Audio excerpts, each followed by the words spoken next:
Hi, I'm Kaylin. You never think evil can live under your own roof until it looks you straight in the eye and smiles. That night, my little girl whispered, trembling, "Mom, my stepdad did it again." And when I confronted him, he just said, "I was only checking on her." Those words shattered something in me, something I'll never get back. But when I saw what he'd really done, my hands shook as I dialed 911, knowing life would never be the same. Before we dive in, tell me, what time are you listening and where are you tuning in from? Drop a comment below. I read everyone. Because this story isn't just about betrayal. It's about the moment a mother decides she'll never be silent again. The house had gone still hours ago, the kind of quiet that makes you hear your own pulse. The refrigerator hummed somewhere down the hall, and the rain tapped against the kitchen window like it was trying to say something I couldn't yet understand. I woke to a sound that didn't belong. Small footsteps, hesitant, followed by a whisper that barely brushed the air. "Mom." Elora stood by my bedside, her nightlight spilling a weak glow across her face. Her hands were trembling so badly she could hardly hold her stuffed rabbit. I pushed myself up, the blanket twisting around my legs. "Sweetheart, what's wrong?" She leaned closer until I could feel her breath on my cheek. He did it again." For a moment I didn't breathe. The words hung there, cold and alive, filling the room with something heavy and unspoken. My mind tried to make sense of it. He, that couldn't mean Eldon, my husband, the man who made pancakes shaped like hearts on Sundays. "Elora," I whispered, my voice almost breaking. "What did you say?" She started to cry softly, shaking her head as if she'd done something wrong. I reached out and pulled her close, but my arms felt like someone else's. Then the bedroom door creaked. Eldon stood there in the doorway, barefoot, calm, his voice smooth like he was trying not to wake anyone. "Everything okay in here?" Elora froze against me. My mouth went dry. "She had a nightmare," I said, though the words tasted like metal. He nodded slowly, eyes moving between us. "I was just checking on her. She said she couldn't sleep." Just checking on her. The phrase hit me like a slap I couldn't see coming. He stayed there a second longer, watching us, then turned away down the hall. The sound of his footsteps faded, but my body didn't believe he was gone. I carried Elora to her room. The nightlight was still glowing there too, soft, pink, innocent. I set her on the bed and locked the door. The click was louder than I meant it to be. "Mommy, am I in trouble?" she whispered. "No, baby." I brushed her hair back. "You did nothing wrong." She tried to speak again, but her lips quivered instead. I tucked her in, and for a moment she looked like the little girl I'd kissed goodnight just hours ago, before everything changed. I sat down on the floor beside her bed, phone in hand. My thumb hovered over the numbers. 911. If I was wrong, I'd destroy our family. If I was right, it was already gone. I looked at my daughter's face, streaked with tears. I wanted to be brave, but bravery felt like something far away, like sunlight I couldn't touch yet. I set the phone down and pressed my palms together, breathing through the panic rising in my throat. The clock ticked. The refrigerator hummed again. Elora's breath came out uneven, catching every few seconds like her body didn't trust the air. I got up and double-checked the window lock, then leaned my forehead against the cool glass. Outside, the rain had stopped. The street was empty, but my mind kept painting shadows on the pavement. I turned back to her bed. "I'll keep you safe," I whispered. The promise came out small, like I was trying to convince myself more than her. The room held its breath. Then, floorboards creaked just outside the door. Slow, deliberate. Elora's eyes opened wide. I pressed a finger to my lips. We waited. The sound stopped. I didn't move until I heard the faraway creak of the couch in the living room and the faint buzz of the TV coming back to life. Hours passed like that. Me sitting by the door, every sound amplified, every second stretching until dawn finally started to push its way through the blinds. The light felt wrong. Too clean, too bright, like it was pretending nothing had happened. I kissed Alora's forehead and forced a smile. "Go back to sleep, honey." She nodded, still clutching her rabbit, her small voice barely audible. "Will he be mad at me?" "No," I lied. "He won't." I opened the door and stepped into the hallway. The smell of coffee drifted from downstairs. Eldon's voice floated up, casual, humming some tune from the radio. The morning sun poured in through the window, but it didn't warm me. It just exposed everything I didn't want to see. And that's when I realized the first lie I told wasn't to him. It was to myself. The morning light felt artificial, too bright for a house that had drowned in whispers hours before. It slipped through the blinds, cutting across the kitchen table where Eldon sat with the same calm routine, paper folded neatly, toast buttered with precision, coffee steaming beside his hand. I stood at the counter pretending to look for something in the cabinet. My reflection in the glass door looked foreign, someone who'd slept beside fear and called it husband. Alora sat at the table, her little shoulders tight beneath her school sweater. She pushed her cereal around, not really eating. Eldon didn't look up from his paper when he spoke. "She looks pale. You keeping her up too late with those bedtime stories again?" The air in my throat stuck. "She's just tired," I said, smiling too quickly, too tight. The lie scratched my tongue raw. He gave a short laugh. "Kids need rest, Kaylin. Routine." "You know that." He took another sip of coffee, the mug covering the smirk I almost saw. "I'll drop her off today. You've got an early shift, don't you?" I hesitated. Every instinct screamed no, but I nodded anyway. "That's fine." He glanced at Alora, voice smooth. "Come on, sweetheart. Eat up, or you'll be late." Alora's spoon clinked against the bowl. She didn't meet my eyes. My chest felt like it was collapsing in slow motion. I wanted to grab her and run, but run where? I didn't even know how to start explaining something like this without sounding insane. When she finished, I helped her zip her backpack and knelt to tie her shoes. Her small hand brushed my hair, and she whispered, "Don't let him take me." My breath hitched. I forced a smile that wasn't real. "You'll be okay, honey. I'll see you after school." Her eyes were begging me to understand something words couldn't hold.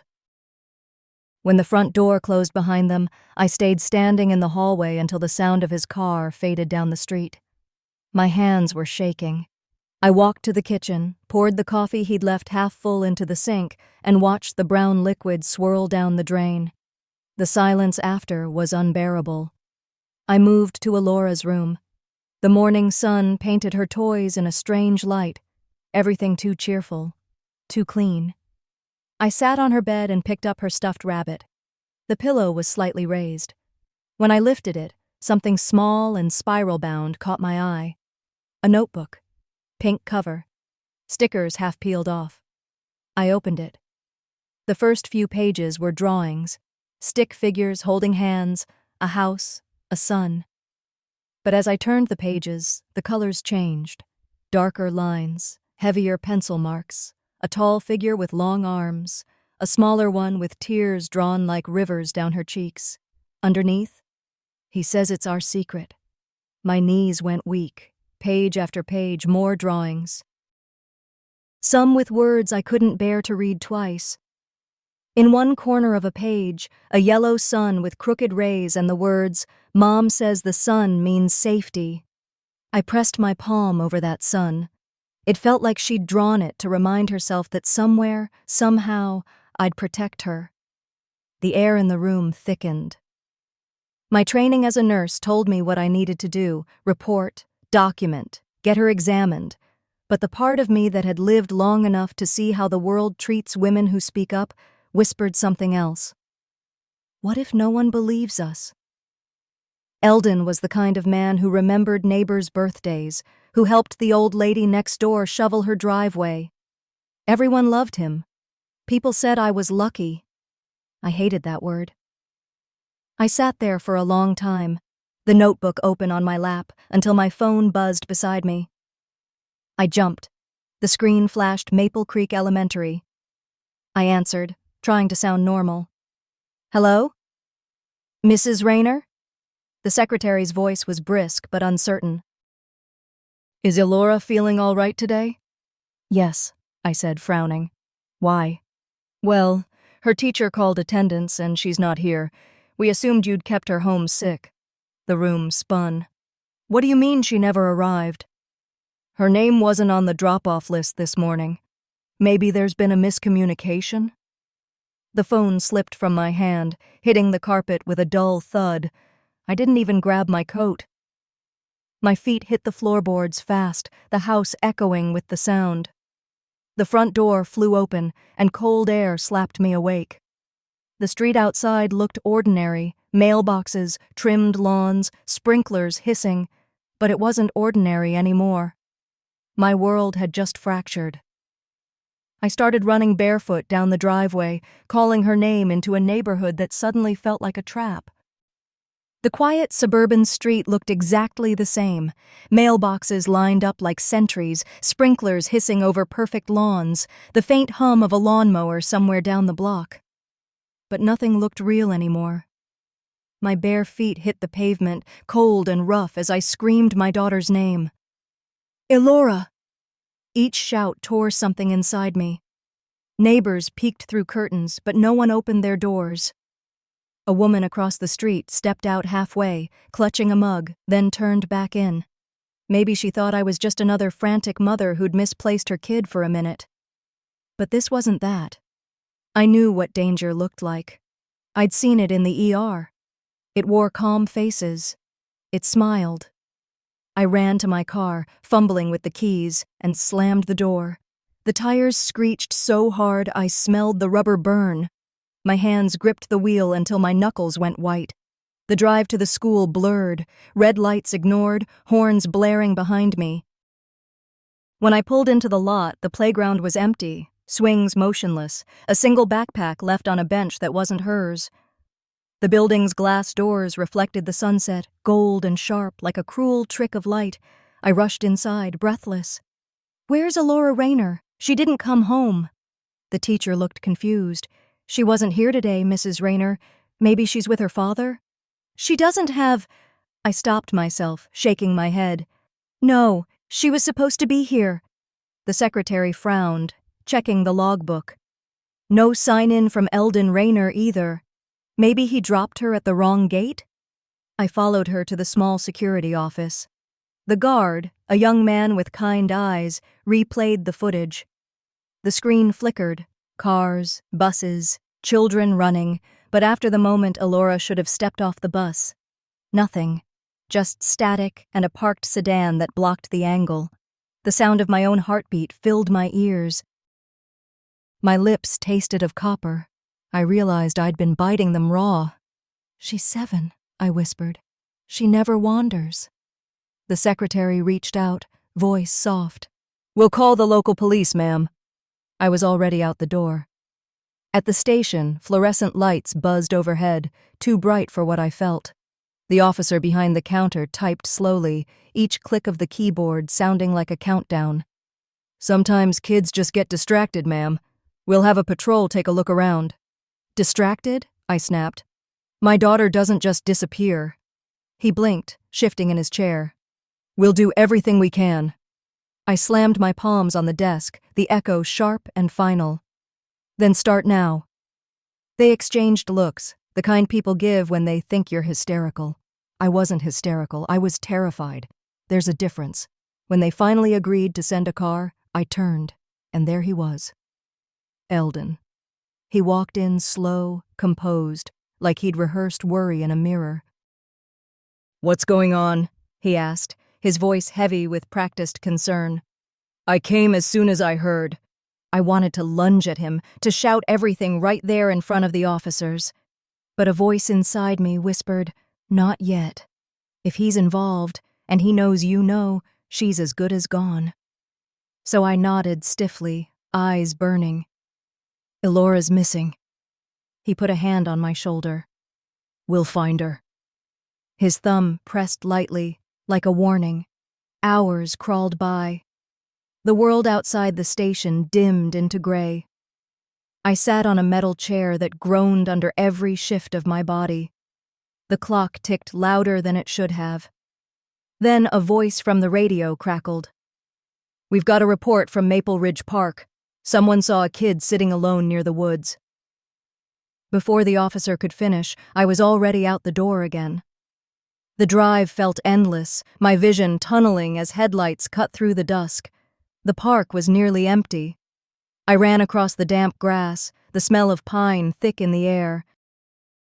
A figure came into view, a small one, curled under a tree, backpack clutched against her chest. "Elora!" She looked up slowly, face streaked with dirt and dried tears. My knees hit the mud beside her. I pulled her close, kissing the top of her head, breathing her in like I'd forgotten how to breathe before. She didn't cry, she just whispered, "He told me to go play until he called." The world tilted. I held her tighter. "Who told you that?" She didn't answer, just stared at the ground where tiny shoe prints trailed toward the woods and back, like someone had walked her there and left her waiting. When I carried her home, the sky was fading into purple. My arms ached, but I wouldn't put her down. Every step felt heavier as the porch came into view. Eldon was standing there, leaning against the post, a faint smile touching the corner of his mouth. The porch light flickered above him, painting his face half in shadow. "See?" he said softly. "I told you she'd turn up." I didn't reply. I just kept walking, past him, into the house. The door clicked shut behind us. I locked it, every latch, every bolt. Elora fell asleep on the couch, her fingers still clutching her backpack straps. I stood in the kitchen, staring at the silverware drawer.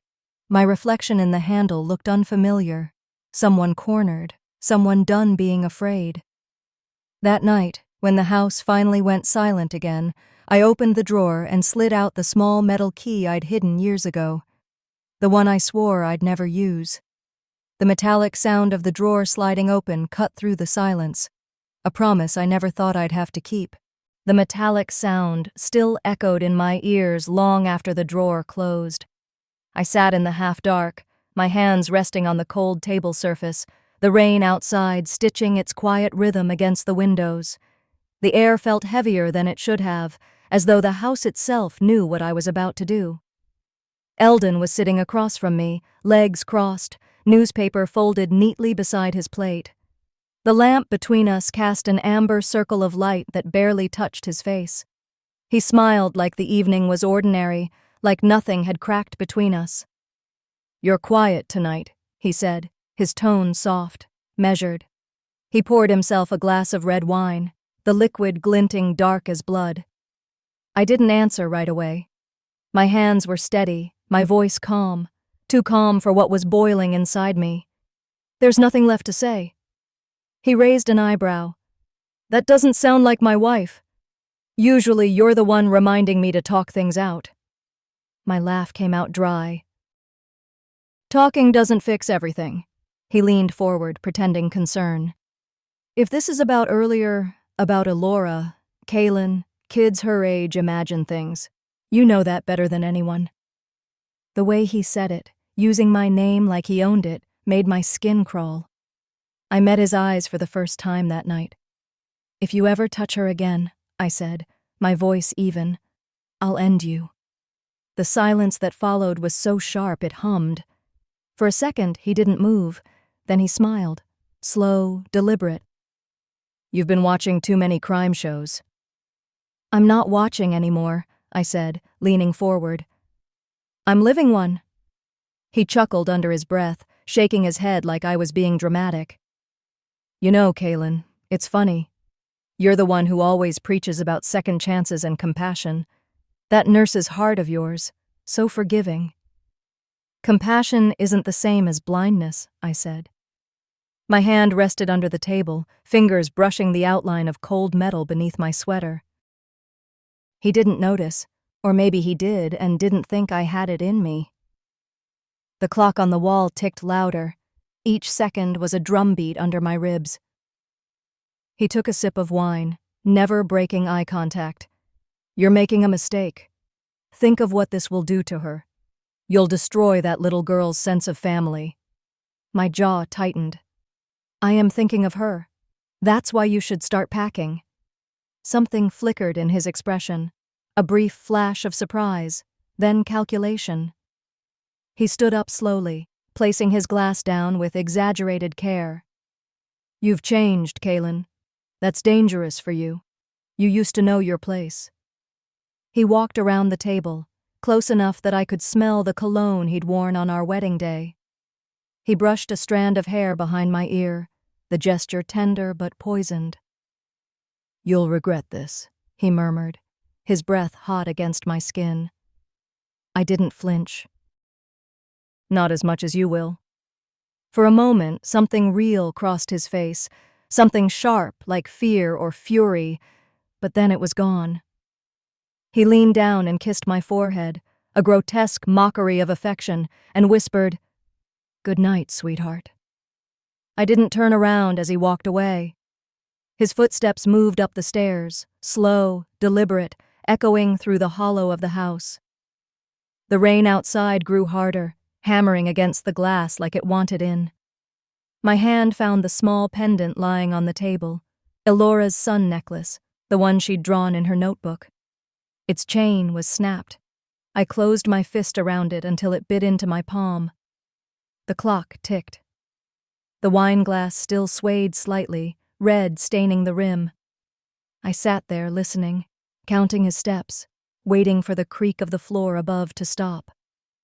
Then I realized, the sound I didn't hear, the soft click of a lock on Elora's door. My stomach dropped. I stood up so fast the chair scraped against the floor. The lamp flickered, shadows stretching across the walls as I rushed for the staircase. Every step felt heavier, louder. "Eldon!" I shouted, my voice tearing through the air. "Don't you dare!" The hallway was dark. Only the faint glow from Elora's nightlight bled through the crack beneath her door. The knob turned easily under my hand. The door creaked open, and for a second, I forgot how to breathe. The dim light from the hallway spilled across Elora's bed, empty. Sheets twisted, pillow on the floor. My heart jumped to my throat. "Elora?" My voice came out a whisper, too thin, too scared to sound like mine. Nothing. Only the wind pressing against the window. Then, a sound. Faint. A small, muffled sob. I followed it to the closet.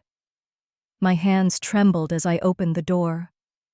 Inside, crouched between a pile of blankets and her stuffed rabbit, was Elora. Her knees pulled to her chest, her tiny hands gripping her tablet like it was the last thing keeping her safe. Her eyes were red, wide, terrified. "Mom," she whispered, shaking. "He said don't show you." My knees gave way.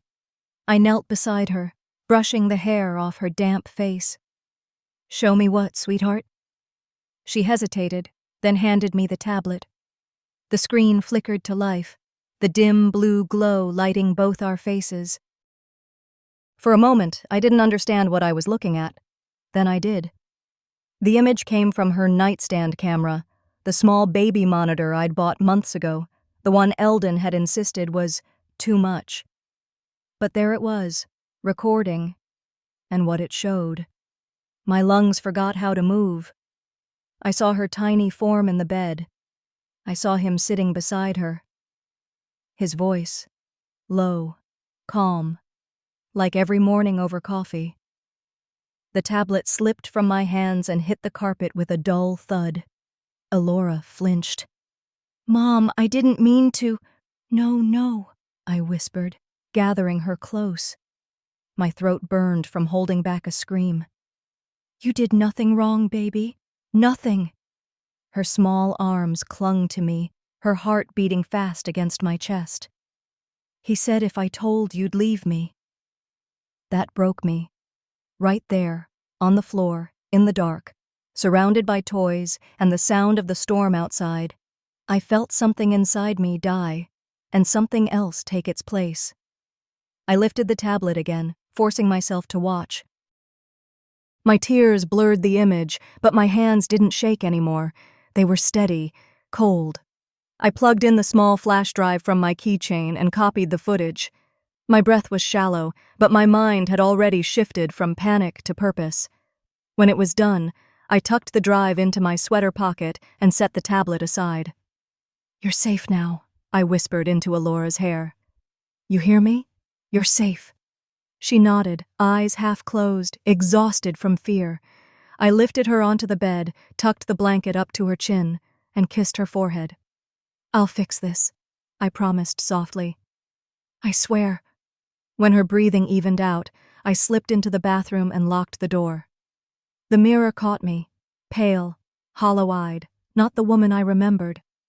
I turned on the sink to drown out the sounds, set the tablet on the counter, and pressed play again. This time I didn't cry, I just watched. Every second burned deeper, searing itself into my mind. When it ended, I pressed a trembling hand to my mouth, but the sound that came out wasn't a sob.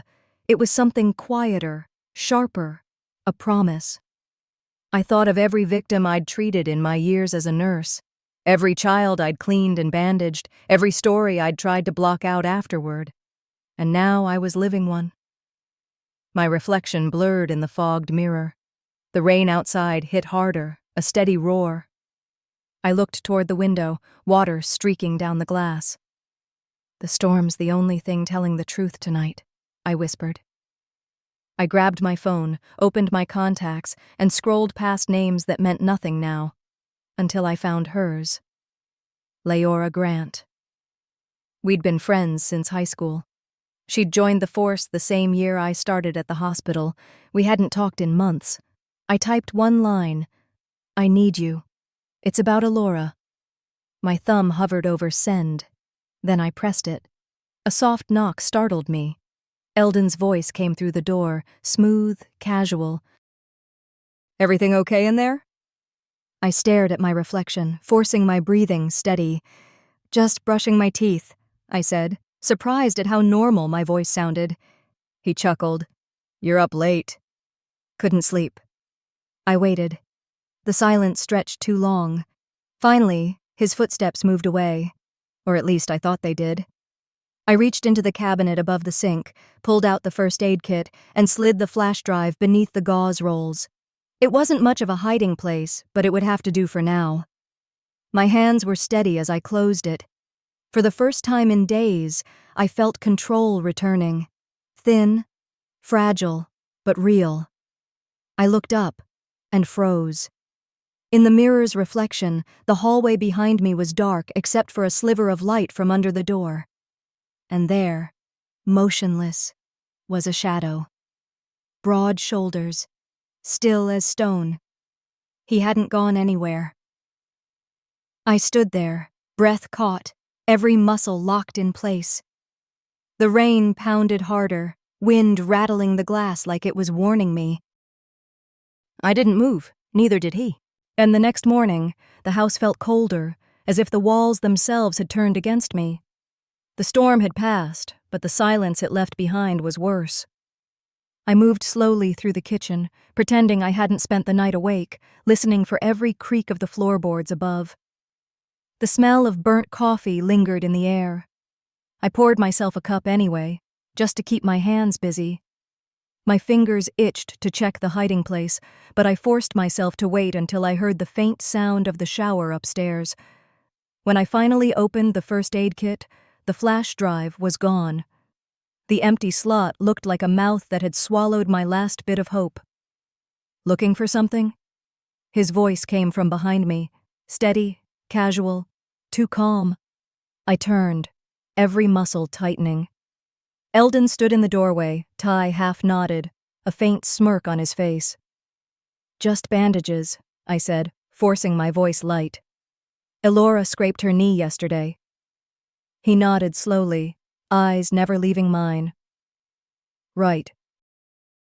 Always the caretaker. I tried to breathe evenly. You heading out early? Big meeting, he said, looping his tie. But I'll be close. I knew what that meant. Not at work. Close enough to watch. When he finally walked out the door, I stayed by the window, coffee mug in hand, until I heard the sound of his car pulling away. I waited 2 full minutes before stepping outside to confirm what I already suspected. His sedan sat idling at the corner, half hidden by the maple tree. He was watching. I shut the door quietly and turned to the hallway. Elora's school shoes sat by the mat, her little backpack on the hook. I packed it myself, sliding in a water bottle, granola bar, her favorite book. Then I tucked a folded note into the front pocket. If you're scared, go to Mrs. Lang's house. She'll keep you safe. I glanced at the clock. 7:14 a.m. I needed to move fast. I slipped into the car, hands trembling only slightly as I dialed Leora's number. The moment she answered, her voice was firm, no nonsense. Kaylin? What's going on? I whispered. It's about Elora. I have proof, but he found it. He's not gone. He's outside. Listen carefully, she said. Pack what you need and come to the station. Quietly. Don't confront him again. Can you bring Elora? Yes, I said, eyes darting to the window. She's still inside. Good.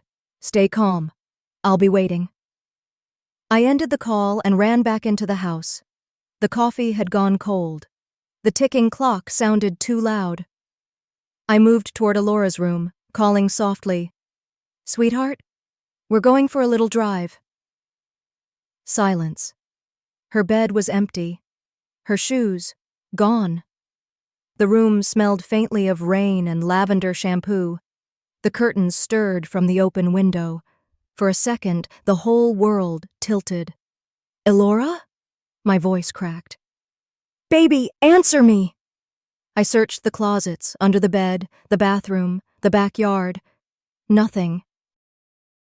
Only the soft hum of the refrigerator and the faint sound of wind through the trees. My knees hit the kitchen tile as I tried to think. Had she run on her own?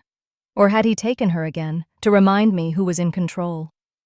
Through the kitchen window, I caught sight of the framed photo on the counter, the one of the 3 of us at the coast, smiling like a family. His arm around me. Elora's grin full of trust. I picked it up. My reflection in the glass didn't look human anymore. Then I smashed it against the counter. The glass shattered, slicing my palm open.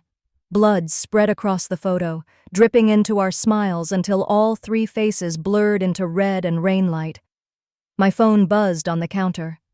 An unknown number. I hesitated before answering. Eldon's voice came through, calm and cold. Stop trying to ruin us, Kaylin. She's safe with me. But if you call anyone, you'll never see her again. Where is she? My voice came out a whisper. He chuckled. You'll get her back when you remember how to behave. The line went dead. For a moment, the world disappeared. No sound, no color, just the hum of electricity in the walls. Then something inside me broke and rebuilt itself at the same time. I let out a sound I didn't recognize. A scream that didn't come from fear anymore. It came from fury. I pressed my bleeding hand to the counter, leaving a red print beside the broken photo. He thought he could take everything, and I'd just fold. But I wasn't the same woman who'd kept quiet out of fear. I stood up, breathing hard, every heartbeat a drum of defiance. You wanted control, Eldon, I whispered. Now I'm taking it back.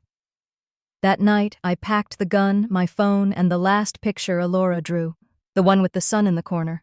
Then I got in the car and started the engine. The engine's rumble felt like my heartbeat, steady, vengeful, alive again. The night air outside was heavy with mist, the kind that clung to your skin and whispered that something was about to end.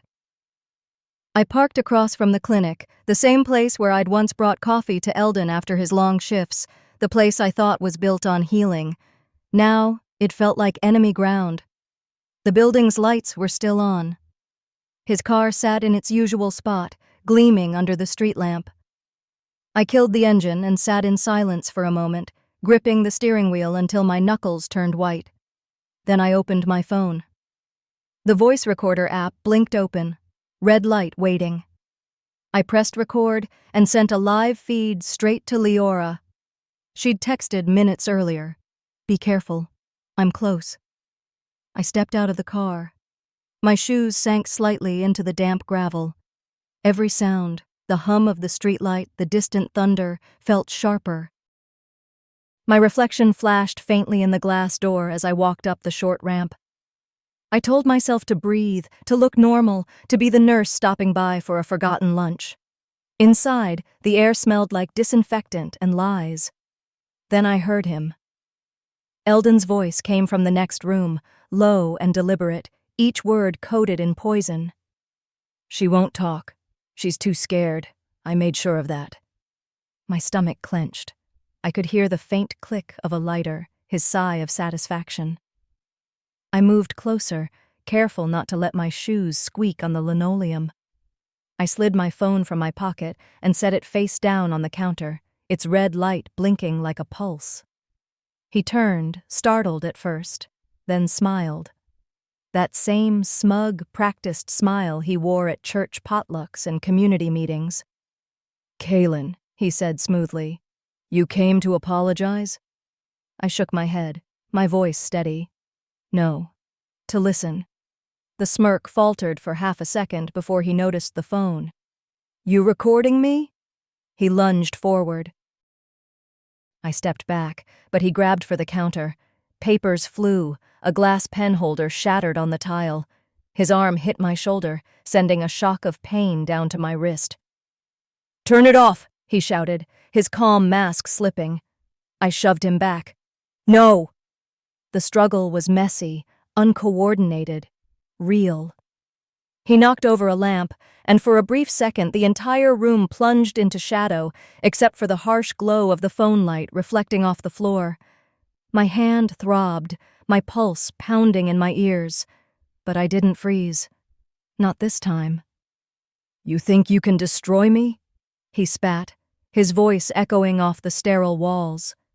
"You already destroyed yourself," I said, my words like broken glass. We both froze at the same sound. Sirens, distant but closing fast. Eldon's face shifted, first confusion, then realization. "You called them." "Not just them," I said quietly. "They've been listening this whole time." The front door burst open. Flashlights cut through the dark. Detective Leora's voice rang out. "Hands where I can see them!" Eldon stepped back, raising his hands, but his eyes never left me. "You think they'll believe you? After all this? You're the hysterical wife. I'm the respected doctor." I met his gaze. My body was shaking, but my voice wasn't. "They don't have to believe me anymore." I pointed toward the side hallway. "They'll believe her." He turned. And there she was. Elora stood wrapped in a police blanket, trembling, but alive. An officer held her shoulders gently, her little sun pendant clutched tight in her hand. Her eyes met mine, and for a heartbeat, everything stopped. The storm, the noise, the fear. She took one hesitant step forward, whispering, "Mom?" I dropped to my knees. "I'm here, baby. I'm right here." Leora moved quickly, snapping cuffs around Eldon's wrists. He didn't resist. He just stared, breathing hard, his face twisting into something cold. "This isn't over," he snarled as they pulled him toward the door. I stood, wiping the tears from my face, watching as the man who'd controlled every breath of our lives was finally forced into silence. "You're right," I whispered. "It's just beginning." Elora reached for me, her tiny hand finding mine, her fingers cold but strong. Outside, rain began again, soft at first, then louder, washing the world clean. I looked down at her, kissed her forehead, and whispered, "We're going home." The sirens faded into the night, and for the first time in years, I could breathe without fear. The following morning, I walked into the courthouse, tired, hollow, but ready. The smell of paper, fear, and something like justice waiting to be spoken aloud filled the air. The courthouse smelled of paper, fear, and something like justice waiting to be spoken aloud. I sat in the front row beside Detective Leora, the weight of the folder in my hands feeling heavier than any burden I'd carried before. Outside, gray skies hung low over the county building, pressing down like a warning that even truth has a cost.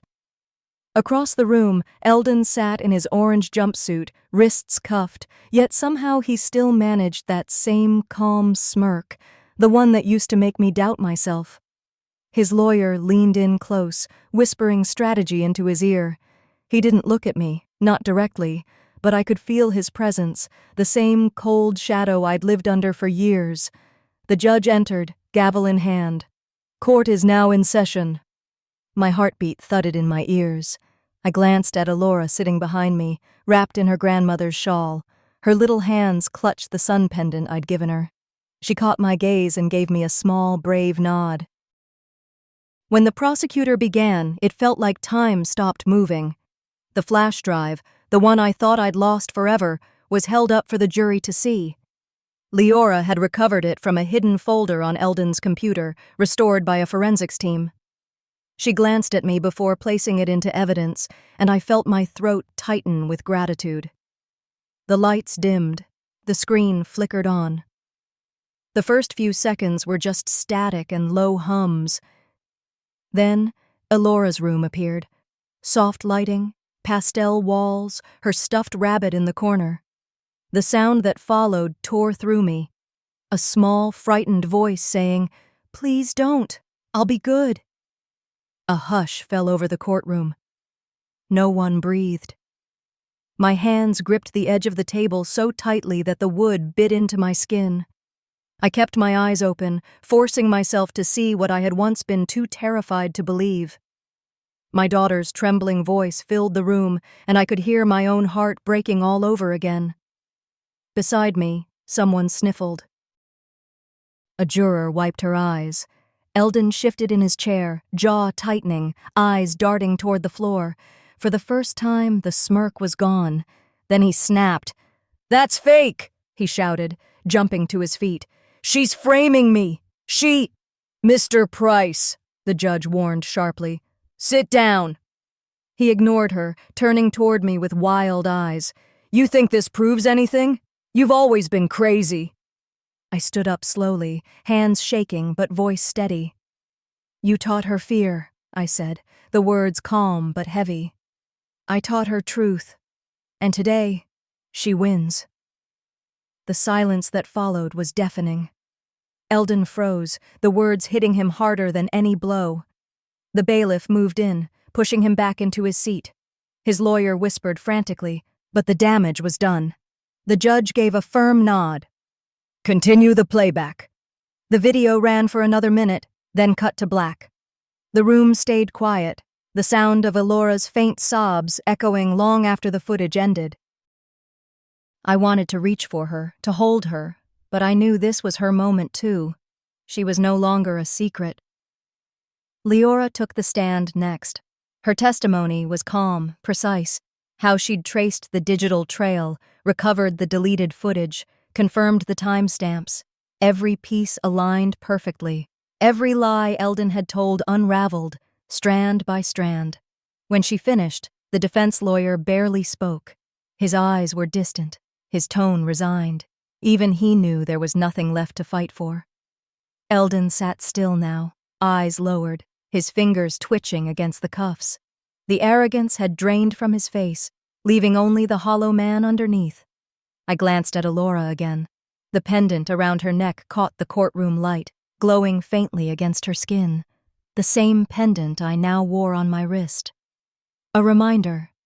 There is light after darkness, If you're willing to walk through the storm. The judge's voice cut through the stillness. Members of the jury, have you reached a verdict? The forewoman stood. We have, Your Honor. My chest tightened as she handed over the paper. The judge unfolded it, eyes scanning before she spoke. On all counts, she said clearly, we find the defendant guilty. The gavel struck. The sound echoed like thunder breaking over the plains. Eldon didn't move. He just stared ahead, lips parted, disbelief painted across his face. Then, slowly, he turned his head toward me. You think this makes you free? He hissed. I looked at him, my voice a whisper. No, it makes her free. The bailiffs led him away. His footsteps faded down the corridor. I sank back into my seat, exhaling a breath I'd been holding for years. It didn't feel like victory. It felt like survival. When we stepped outside, the rain had stopped. The clouds were parting, thin streaks of sunlight breaking through. Elora slipped her hand into mine. Her palm was small, warm, alive. That night, when I tucked her into bed, she looked up at me and whispered, Is he gone forever, Mom? I paused, staring at the moonlight spilling across the floor. The world was quiet. Too quiet. He's gone, I said softly. But forever. That's something time decides. Elora nodded, her eyes drifting closed. I brushed a strand of hair from her forehead and sat there long after she fell asleep, listening to the silence. The silence after a storm isn't peace. It's the sound of everything trying to heal. 6 months have passed since the verdict. I still remember the echo of that gavel, the way it shook the air and then left behind a strange stillness. Now, mornings begin differently. The sun filters through lace curtains in our small rental house outside Austin, painting the kitchen in soft gold. The smell of pancakes mixes with lavender detergent. And for the first time in years, that scent doesn't remind me of hospitals. It just smells like life. Elora hums in the yard while feeding her little puppy, Luna, a floppy-eared bundle of energy who follows her everywhere. She laughs when Luna chases her shoelaces, the sound light and real.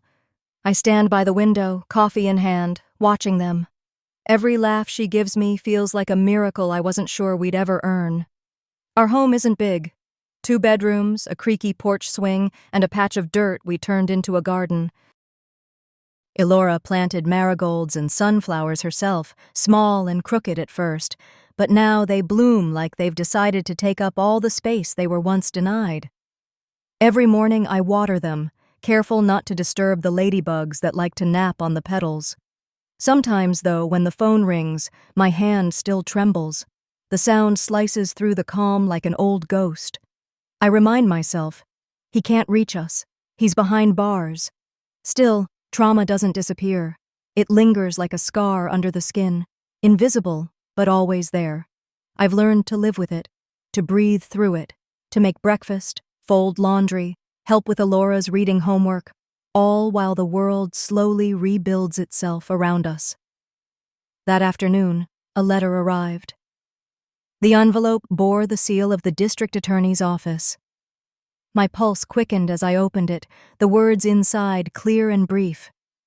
The appeal has been denied. For a long time I just stood there, staring. The words felt heavy, final. I walked to the sink, lit a match, and watched the paper curl in the flame. The ashes rose in soft gray spirals, drifting up and out through the open window.